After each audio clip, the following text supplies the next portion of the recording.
Paschimbanga school service কমিশনের non teaching staff group C এবং group D এর অফিসিয়ালি নোটিফিকেশন কবে আসবে এখনো পর্যন্ত আসেনি।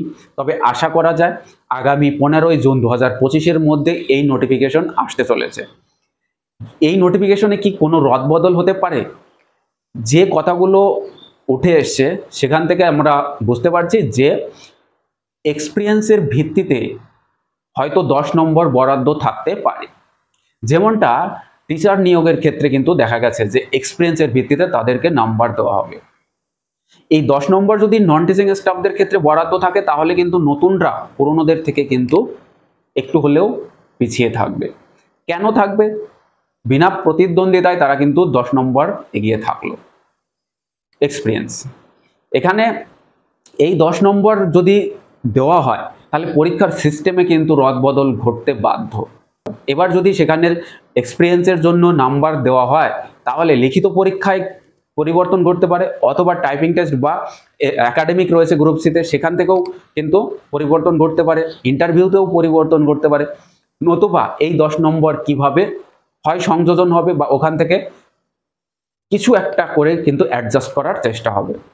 গ্রুপ ডির ক্ষেত্রে আমরা দেখেছি যে 45 নম্বরের পরীক্ষা, 5 নম্বরের ইন্টারভিউ, 50 নম্বরের পরীক্ষা হয়েছে। কিন্তু এবার যদি 10 নম্বর এক্সপিরিয়েন্সের ভিত্তিতে থাকে তাহলে এই সিস্টেমটা কিভাবে দাঁড়াবে সেটা নিয়ে কোশ্চেন কিন্তু উঠেই আসছে বারবার। তো 10 নম্বর বরাদ্দ যদি থাকে তাহলে বলবো ফ্রেশার্সরা কিন্তু পিছিয়ে রইল, সম্ভাবনা প্রচুর। এবার যোগ্যতা, বয়স কি হতে চলেছে দেখো, যে গ্রুপ সি এর জন্য যোগ্যতা ছিল মাধ্যমিক পাস এবং ন্যূনতম বয়স হতে লাগবে 18 বছর। বয়স এরকমটা হলেও যারা চাকরি করতেন তাদের জন্য কি বয়সে ছাড় দেওয়া হবে? যতদূর শোনা যাচ্ছে যে যারা চাকরিতে ছিলেন, যারা বর্তমানে চাকরিতে নেই তাদের ক্ষেত্রে বয়সের কোনো রকমই ছাড় দেওয়া হবে না, এরকমটাই কিন্তু শোনা যাচ্ছে। অফিসিয়ালি নোটিফিকেশন কিন্তু এখনো আসেনি, সেটা আসলে আরো পরিষ্কারভাবে সেটা বোঝা যাবে।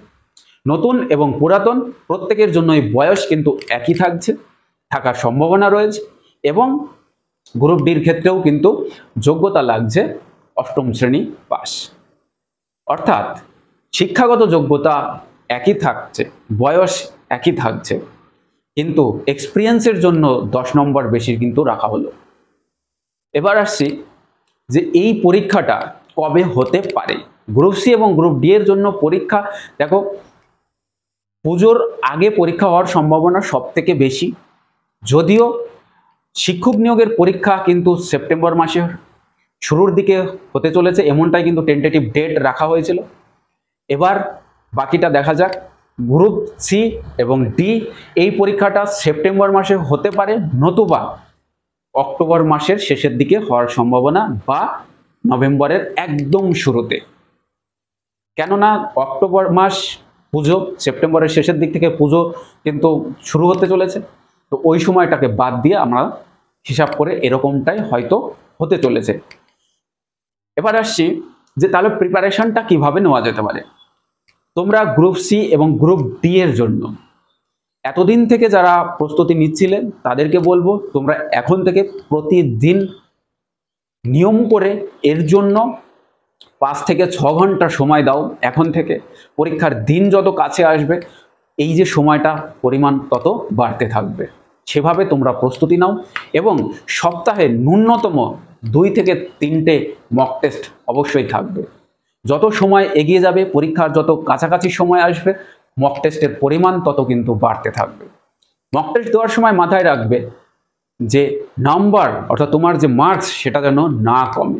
যে জায়গাগুলো তুমি পারছো না, যে জায়গাগুলো ছেড়ে দিচ্ছ, সেই জায়গাগুলোকে কভার করার চেষ্টা করো, রিকভার করার চেষ্টা করো, এবং ডে বাই ডে তোমাদের এই মক টেস্টের নাম্বার যেন বাড়ে সেদিকে খেয়াল রাখার জন্য একটা সঠিক স্ট্র্যাটেজি ফলো করতে হবে।